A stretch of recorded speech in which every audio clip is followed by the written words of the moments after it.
السلام علیکم class 9th۔ آج ہم یونٹ 3 کے لیے کچھ سبق سٹارٹ کرتے ہیں اور امید یہی ہے کہ آپ لوگوں نے پچھلے سبق اچھی طرح سے پڑھے ہوں گے، سنے ہوں گے۔ تو آج ہم شروع کرتے ہیں ناول سے۔ ناول انگریزی زبان کا لفظ ہے، اطالوی زبان کے لفظ ناویلا سے مشتق ہے۔ ناویلا کے معنی نئے کے ہیں۔ ناول انگریزی ادب کے زیر اثر اردو میں آیا۔ اردو ادب کی دوسری بیشتر اصناف کی طرح ناول کی بھی کوئی جامع، مکمل اور حتمی تعریف ممکن نہیں۔ موضوع کے اعتبار سے دور حاضر میں ناول کی ایک سادہ سی تعریف یہ کی گئی ہے کہ ایک ایسا نثری قصہ ہے جس میں عصری عہد کے پس منظر میں فرد اور سماج کی کشمکش دکھائی گئی ہو۔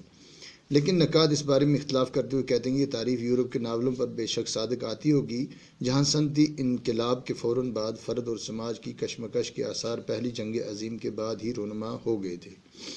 تاہم مشرق میں صورت قدر منفرد اور الگ نوع کی ہے۔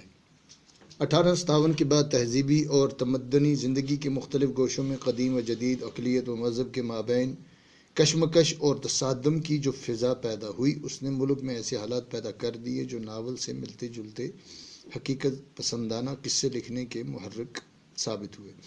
ہمارے ہاں ناول کی ارتقائی نشوونما میں اس بات کا خیال رکھا جانا انتہائی اہم ہو جاتا ہے۔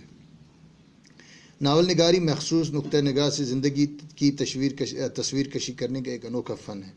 حقیقت کو تخلیق کا روپ دے کر یا تخلیق کو حقیقت کا جامہ پہنا کر کچھ اس طرح پیش کرنا قصے کی حیثیت سے اس کے تمام اجزاء میں تال میل اور ہم آہنگی قائم رہے ناول کا فن کہلاتا ہے۔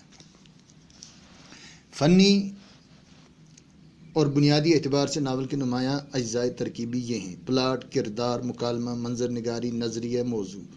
اردو زبان میں جس وقت ناول وجود میں آیا، ہندوستان مختلف قسم کے سماجی، اقتصادی اور تہذیبی تبدیلیوں سے دوچار تھا۔ یہ تبدیلیاں یہاں یورپ کے صنعتی انقلاب کے برعکس غیر ملکی سامراجی اقتدار کے زیر اثر سامنے آ رہی تھی اور بیشتر اس دور کی اصلاحی تحریکوں کا نتیجہ تھی۔ اسی زمانے میں قریباً 1860 کے آس پاس ڈپٹی نذیر احمد نے اردو کا اولین ناول میرات العروس لکھا۔ نذیر احمد کے بیشتر ناولوں میں ان کے کردار مسلمان